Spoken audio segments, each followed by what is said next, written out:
Today's topic is language matters when it comes to chronic pain. So we're going to be talking about two different languages. The one language that is used by a medical providers and the second language is used by you. What words and language you use to describe your pain that matters when it comes to your pain. We'll talk about why that matters and what can you do about it instead, okay? So Hi, I am Dipti Patel, physical therapist with 20 plus years of experience, therapeutic pain specialist and a yoga teacher. Don't forget to subscribe and click the bell so you get notified when my new video is released. I have so much information that I can't wait to share with you so you embark on your pain-free journey and live fearless, active life. All right, without a further ado, let's get going. So first and foremost is why language matters, okay? So I want to, first of all, go ahead and get a pen and paper ready. You're going to be playing, I want you to play full out. If you want to get out of this video, get the best out of this video, I want you to play along, okay? And it's only going to help you. So first is, let's just face it, going through a chronic pain is really hard for many of you, right? It's like climbing a mountain. It's like, are you going to get there to your destination? Is this pain going to go away or not? Yes? So let's describe going through a chronic pain is like a hiking on a mountain, and reaching to the top is reaching to your destination. Yes? Now, when you climb a mountain, what do you need? You need a backpack, right? You need a hiking pole. You need a backpack. What would you fill in your backpack? Write in the comment below. What exactly would you carry in your backpack if you have to hike or going for a long hike? Maybe a water bottle, maybe a snack, maybe a meal, right? Maybe a bug spray, maybe a bear spray. Anything that will come in handy and make your journey easier, correct? Have you ever hiked with the backpack? I have hiked with the backpacks in the past, and then the heavier the backpacks are, that really weighs you down. You can't wait till you find a rock or something where you can sit down and just take your backpack off because it really tires your shoulders out. Yes? But the lighter the backpack you're gonna be go easy, right? You're gonna go longer, you're gonna climb higher, you're gonna have a better energy, you're gonna have less fatigue, less tiredness. Yes? So let's say if you have rocks, if you carry rocks in your backpack, are those rocks gonna serve you in any way? No, right?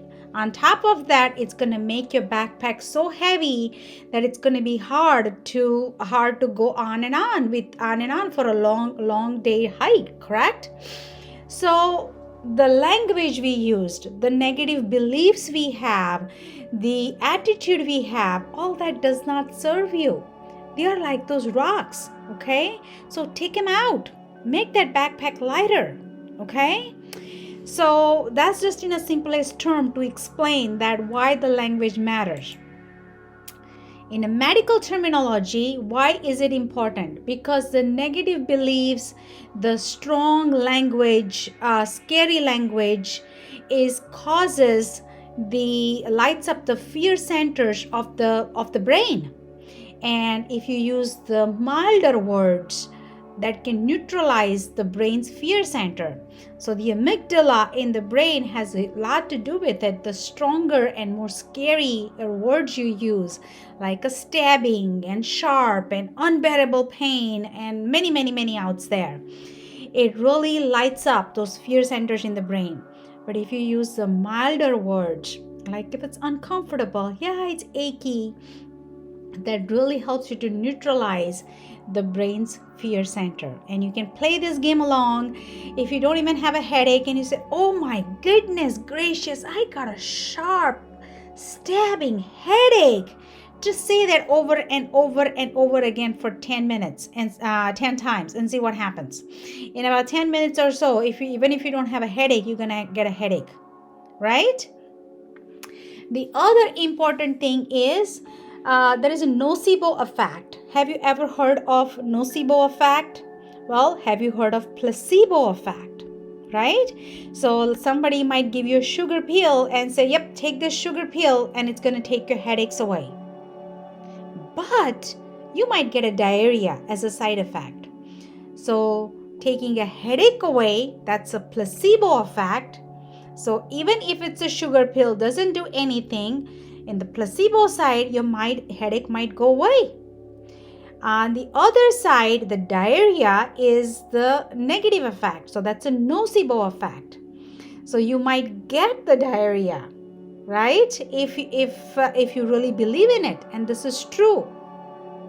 They have done a study on a people who don't have a back pain, and just to play the games, they said, we would like to do the MRI on your back just to make sure you don't have a back pain, but let's just make sure. And they do an MRI, they share the results with that person, and even though they don't have a back pain, within the few months they report 77% of the people reports the back pain after knowing all the wear and tear in their back. That's a nocebo effect. Okay, so just what you feed your brain plays a huge role. That's what I want to teach you today. And there are many things you can do. Remember that there is a 90% of the treatment is in your hand. Nobody else can, the medical providers and all that can, when it comes to the chronic pain or chronic illnesses, they can only help you 10% with the medications or the guidance and stuff like that. But the 90% of the actions you can take. And I invite you guys, if you are a chronic pain sufferer and you like this kind of videos, please join our Facebook group. It's called Therapeutic Pain Relief Program. It's private. I really nurture that community. I go there at 7 p.m. Tuesday lives to teach on multiple different topics. So please hang out in that community if you're interested. The link is in the descriptions below. Okay? All right. So first is words used by medical providers.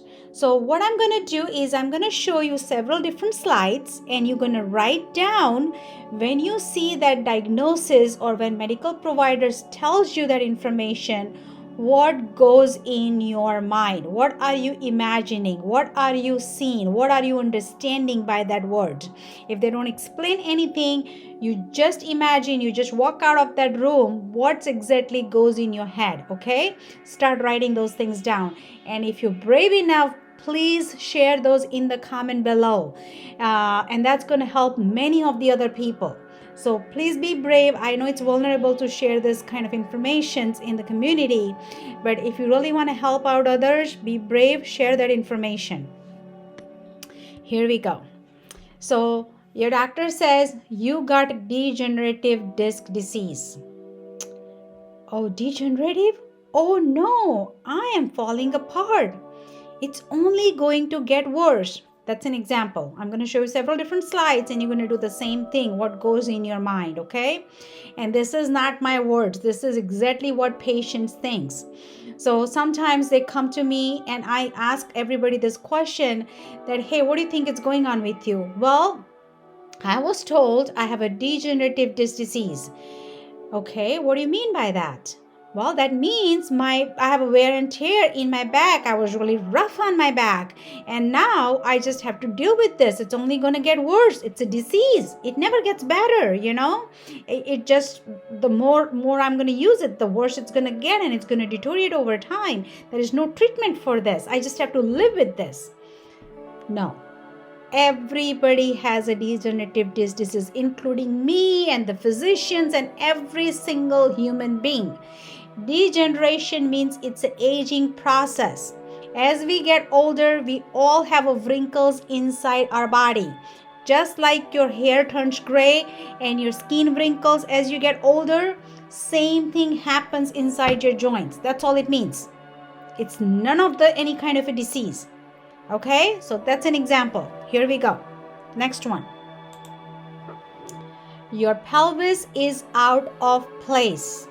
Write it down. What do you imagine in your head when somebody says your pelvis is out of place? And some chiropractors, there are some good ones out there, but there are some bad ones out there. are very notorious about screwing up their x-ray machines somehow, that the lines, they have these lines on their x-rays itself, the film itself, and they will show that how the pelvis looks wacky. And they will come to me with their x-ray images in the past, because I challenge them that I would like to see that. Can you show me what do you mean by your pelvis is out of place? And they will bring the x-ray images in the CD or in their phones nowadays.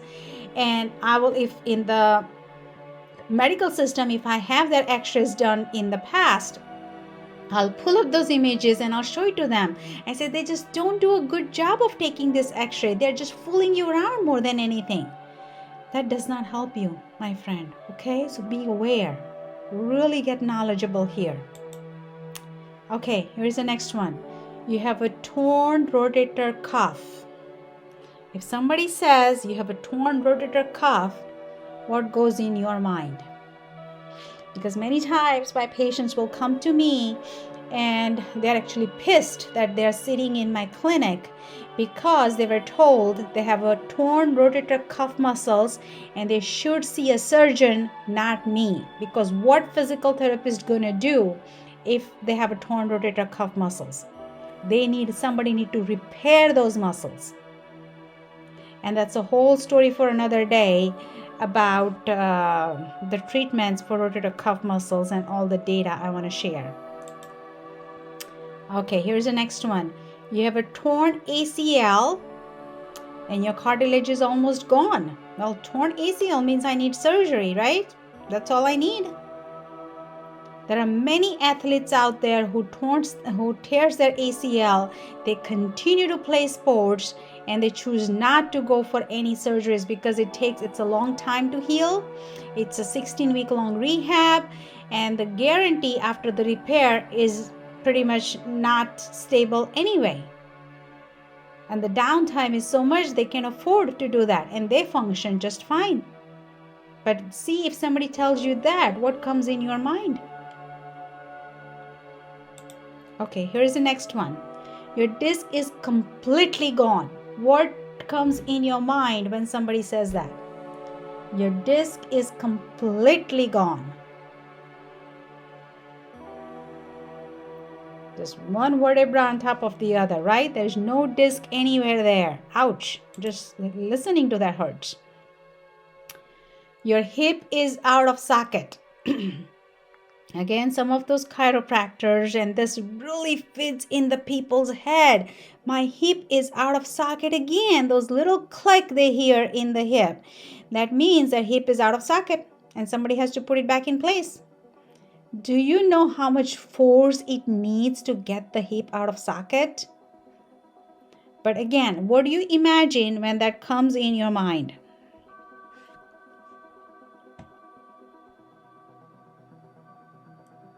Okay, here's the next one. Your hip, the ball part of the joint is like a mushroom top now. I had a patient last week and he was actually again pissed. Why is he in my clinic? He needs a total hip replacement and ortho does not want to see him, even though he was told that the ball part of his hip joint is like a mushroom top.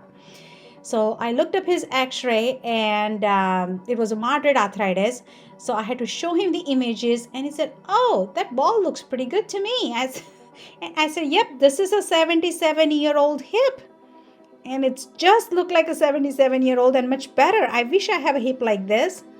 And this man, he was told about this hip, the ball part of the hip is like a mushroom top 6 months ago. And he had slowed down on his walking significantly because he was afraid that he's smashing that hip into the socket and there's nothing left. And that's where his pain is coming from.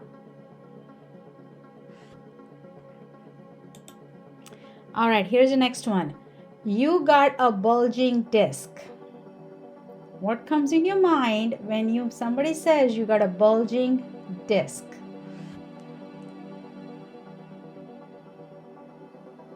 Pause the video if you need to write down a little more information. Feel free. The more information you write down, it's going to help you to understand yourself and how you're feeding your brain that information is coming from the medical providers or the other people.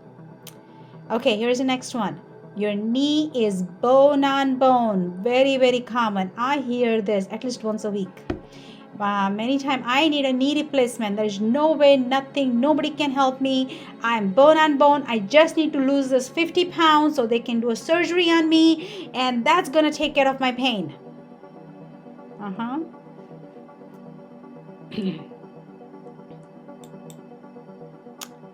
All right, here is another common one. My posture is pretty bad. I was told that I'm not holding my shoulders back. I'm not putting my head up. I'm not keeping my chin tucked in.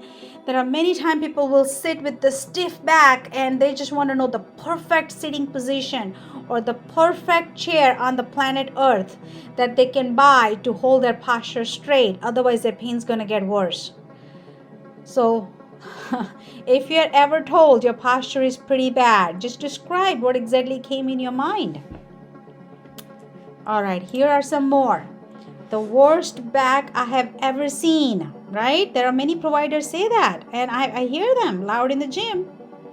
Your one leg is longer than the other, or your one leg is shorter than the other. You really have a bad joint. Oh my goodness, your ankle and the knee and the back and the shoulder. Oh my goodness gracious.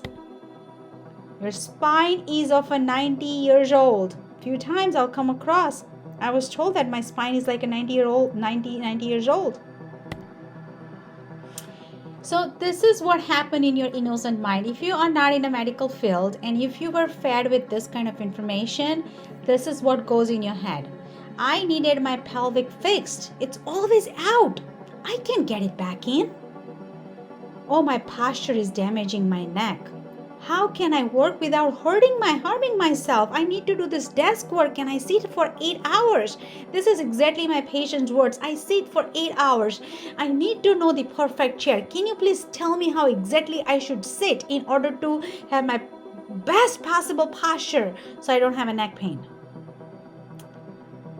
Or my back is vulnerable because my core is weak. The many times I will have people in my clinic and they said, okay, how can I help you? What's the one thing you want me to help you with? And they will say, well, I'm going to retire soon and I have a back pain and I really want to travel when I'm retired and want to go for this hike and the long walks with my wife, and I need a strong core because my back is so vulnerable. And their core is usually really strong. I will always have problems because my one leg is shorter than the other. What can anybody do about that, right? Bending is dangerous. I might damage my spine if I either bend forward or I bend backwards. I can't do that. It's going to hurt my spine. Or many men's I hear this, I always had tight hamstrings. That means I'm always going to have a back pain. No, not necessarily true. So, when you hear all that stuff, that just really never translate the way it wants to translate to you.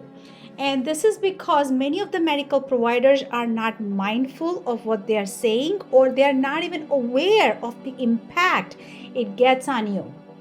It has become a habit because it's a culture. They have learned from their supervising doctors or the clinicians, and that's how they used to describe it to their patients, and they just carry on that culture over one after the other over and over again, and this is how they describe the MRIs or the diagnosis, and this is how they translate the information. But I think it's changing. I have seen it a little bit that they said these are the very dangerous words, don't use that, and really try to, because it really causes the fear build up and it does not help in the healing process. So there are many studies are coming out about how the clinicians are communicating with their patients about the diagnosis and the treatments, and they really want to bring it down that, hey, you're safe, you'll be fine, you're not broken, we can fix you.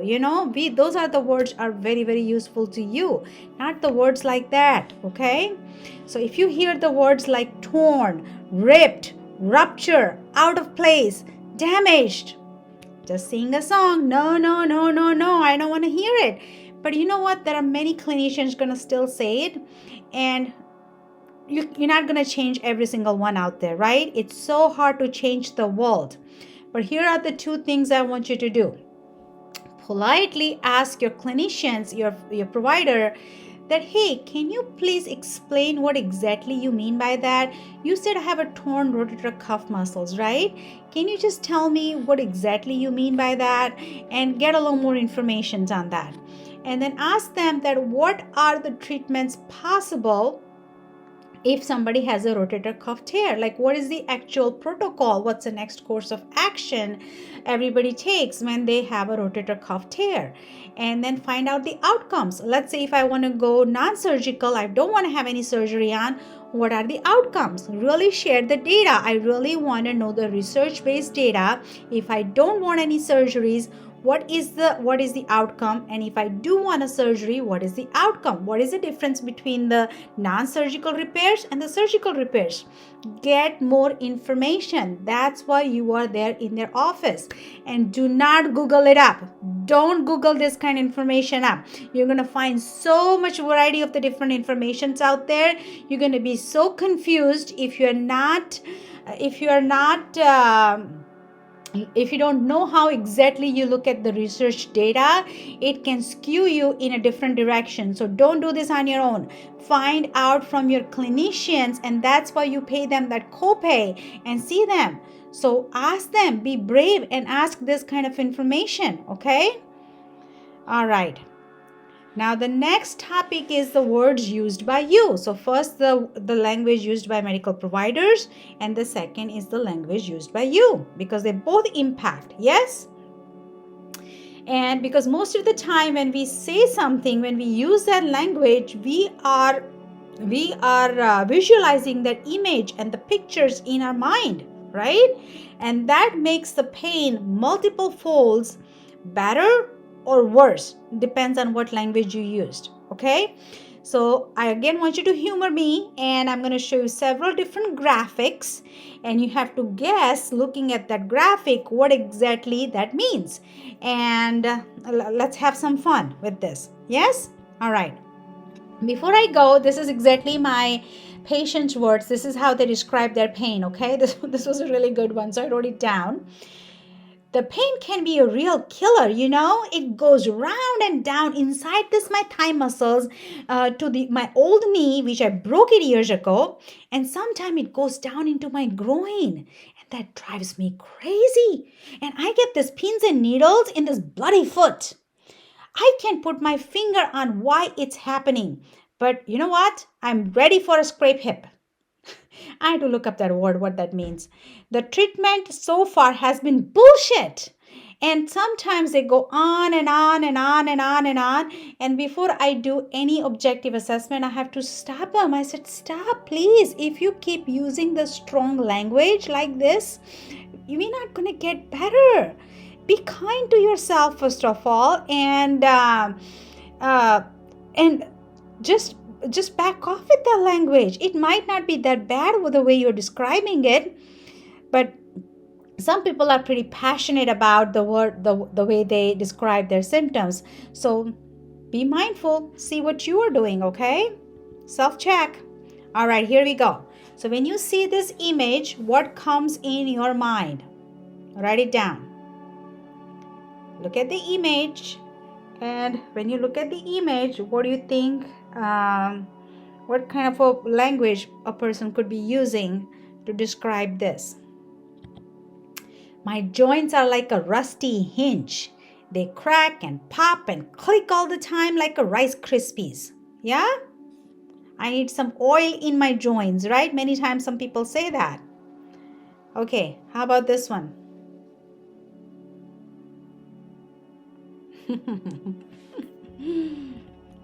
It feels like a knife in me. Yeah? Oh my God, it's such a sharp pain, like somebody putting that knife and moving that knife in my back. Yes? Say that 10 times and see how your back feels. All right, what about this one?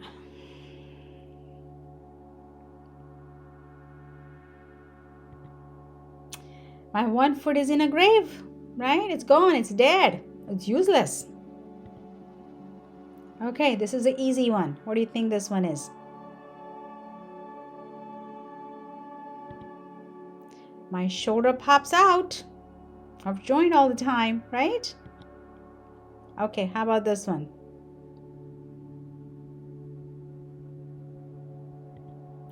Pain moves around in my back like a zip and a zap. Okay, how about this one? Pain goes down and around my leg, right? It wraps around my leg. Okay, this one. My entire arm is swollen. My whole arm is swollen. Okay, what about this one? I have a frozen shoulder, right? There's a better name for frozen shoulder, by the way, but there are some diagnoses out there. I don't know who made this, and it just the terminology itself, like you say, frozen shoulder. It's a stiff like a hell. It doesn't move at all, right? There's last week I had a patient, and he said he was told he has a stiff person syndrome. Nobody was able to diagnose him and at all, and he went from physician to physicians and round, and this really good physician said he saw him and he diagnosed me with this stiff person syndrome. So after he left, I looked it up, and there is a stiff person syndrome, by the way. It's pretty much looks like to me it's one of these chronic pain syndromes, because it is a neurological syndrome, but there are some antibodies and some immunity response and stuff like that happens. But it's pretty much the same as a chronic pain symptoms with some neurological symptoms along with it too. But who comes up with this name? Stiff person syndrome, frozen shoulder. Okay, here it is. What do you think this one is? My foot is all pins and needles, right? It was like, oh my goodness, everything is stabbing me with this little pins and needles all the time. Okay, what about this one?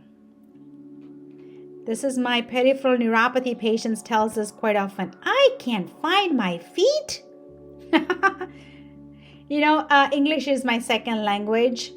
And I did not understand quite a few idioms when I came to the country. It took me a while to get quite a few of them. And sometimes somebody will say something, and I will keep. I started Googling before there were not computers 20 years ago, and I had to think for days to find out what exactly this person means by that. Okay. Here it is, the next one. What do you think this one is? I got a splitting headache, right? Oh my gosh, it's cracking my head open. What about this one?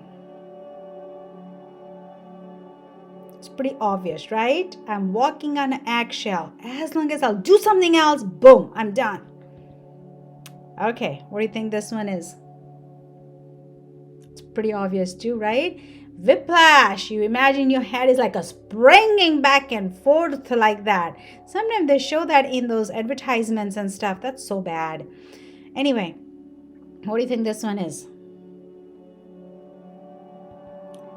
This pain has caused my life upside down, right?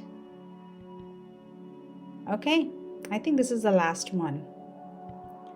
I have a stabbing pain in the shoulder blade. So remember this, the pain-related words activate the several pain processing regions of the brain, okay? This leads to anxiety, catastrophizing, and a poor outcome. It does not serve you, my friend. You really have to be mindful of what language you use and use the better words instead. Like it's uncomfortable, it's a little achy. And many times I have played these games on myself that I'll wake up with a little minor headache, and I choose not that headache let me bother me. And I will keep smiling and keep be happy, keep the spirit high, and pretty soon in 30-40 minutes my headache is gone.